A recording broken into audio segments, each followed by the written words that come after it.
When you enter adulthood and start making real money, it's essential to understand how to properly manage it. Making the wrong sort of financial decisions when you're in your early 20s can be so detrimental that it could potentially take you decades to recover from. In this video, we're going to cover the top 6 financial mistakes that you need to avoid when you start out in your 20s, so that way you can start building wealth right away instead of having to worry about climbing out of a hole of debt. I'm Bradford, the Pimp Instead of Personal Finance, and the first set of mistakes that we're going to talk about here all deal with the general trend of living above your means. It isn't simply enough to spend all the money that you make in your paycheck and to avoid debt. What you want to be working towards is spending less than your total amount of money that you make, so that way you can allocate some of your resources towards saving for your next vacation, and more importantly, investing for your future. Without purposefully living below your means, you're just going to be treading water and never making any sort of financial progress. Now, since the issue of living above your means is such a large, overarching problem, I've divided it up into 5 specific subsets of pitfalls that I see people fall into most often. The first one is just not having a budget. If you don't have a budget, you're not being able to properly track where your money's going, and what you're going to end up doing is you're going to reach the end of the month wondering where your money went. Now, once you have a budget in place and you've previously allocated where every single dollar is going to go before it ever even clears into your bank account, this is going to be putting you in charge of your money, so that way you are telling your money where to go instead of wondering where it went. Now, the great thing about when it comes to budgeting is we have so many resources available to us. Yes, you can still do pen and paper budgeting, you can use an Excel spreadsheet, you can build something on the website, or you can use any of the hundreds of different apps that are available to you. Some are free, some that are cost money, but there's a lot of different options when it comes to at least starting out budgeting. The most important thing is that you start. Budgeting is a habit and a skill. It's not something that's going to come easily to you when you first start out. It takes practice of getting in the mindset of purposely knowing every time you pay somebody with cash or you swipe your credit card, you know that that money is coming from a pre-allocated bucket that you've said, yes, I can spend $200 this month on dining out, or I can spend X amount of money on groceries. And then you know if you're going to overspend in any one of those given categories, that money has to come from another bucket somewhere, or else you're going to need to pulling it from savings. And then the hard part is once you have maxed out any of those given categories and you realize, hey, I can't go and spend more than this when it comes to choosing to dine out instead of just coming home and eating some of the leftovers that you have in your fridge. That's when it's going to come into the matter of having some self-restraint and being able to prioritize what's most important. Is it better to go out and grab something from Wendy's, or is it better to save that little bit of extra money because knowing you'd have to pull from savings otherwise, and instead come home and eat some leftovers that you have, or maybe just grab a bag of cereal? Mistake number 2 here is not having an emergency fund. There's far too many people with study after study that show that they don't have enough money on hand for a $400 emergency or a $1,000 emergency. For most people, if they have some sort of financial emergency pop up, the initial action that they do is they just swipe with their credit card and make that problem that they're going to worry about later. Now, that's all fine and dandy if you're able to pay off that total balance of your credit card in full every single month. But if you're not in that situation, then you're going to have to start worrying about carrying a balance. Sure, you can make whatever the minimum payment is, say it's $20, $40, whatever your specific card has. But any leftover balance that you have that you're carrying month to month, you're going to be paying some absurdly high APR just to be able to carry that balance. You'd be paying 10%, 20%, in some cases almost 30% in interest just to carry that balance. And that's money that isn't going to be yours, but is instead going directly to the credit card company because you didn't have money to be able to cover whatever that emergency was. So what does an emergency fund look like? Typically, the various advices that you're going to see out there is you're going to want to have 3 to 6 months worth of expenses to be able to set aside and have set in savings. You're not investing it, you're keeping there as readily available cash, so that way if something comes up, you can use it without having to worry about sell or timing the market right. Where do you figure out how much you need in terms of 3 to 6 months worth of expenses? That's going to come back to budgeting. Figure out what you're spending on a monthly basis. You can take out giving, investing, savings, and that's going to be your monthly expenses. Multiply that by 3 or 6, whichever one's going to give you the most comfort level. You can have a smaller emergency fund if you have a more stable job. If you have a more risky or more seasonal job, say you're self-employed, having a larger emergency fund is probably going to be more prudent. So what happens when you do have an emergency?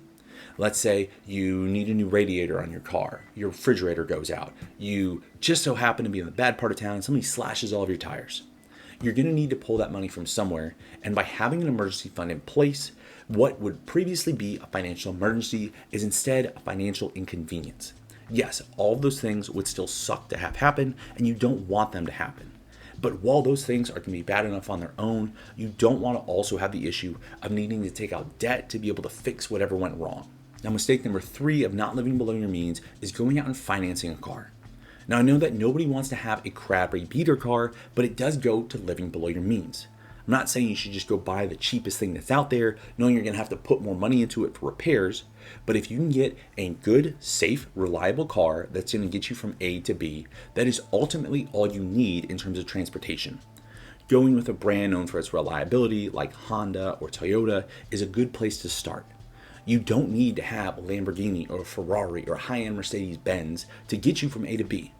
Remember, cars are a depreciating asset. They lose money as soon as you drive off the lot. Unless you happen to luck into some sort of collectible car that is valuable 10 or 20 years down the line, all cars are going to be losing money as soon as you buy them.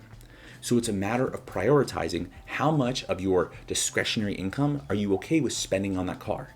If you don't make a lot of money, that means you need to be getting a car that was going to meet those basic needs, but nothing above that.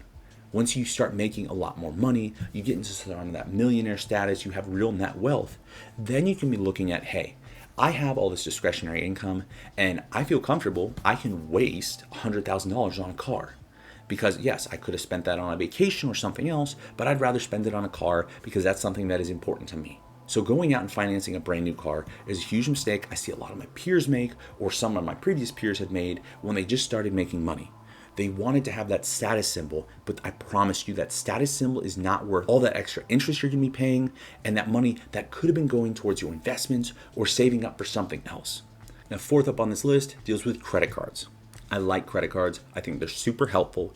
Being able to have them as an additional risk mitigation measure, somebody steals your credit card information, the credit card company's on the hook and not you directly. Being able to earn rewards and points, being able to multiply the value of your money by using redemption options and various benefits that credit cards have are excellent. But do not fall into the trap of thinking that the credit card and the credit limit that you have is a way of living above and beyond your means. You should be using a credit card the same exact way that you would use a debit card. A debit card doesn't let you spend any money that you don't already have, and you should view a credit card the same exact way.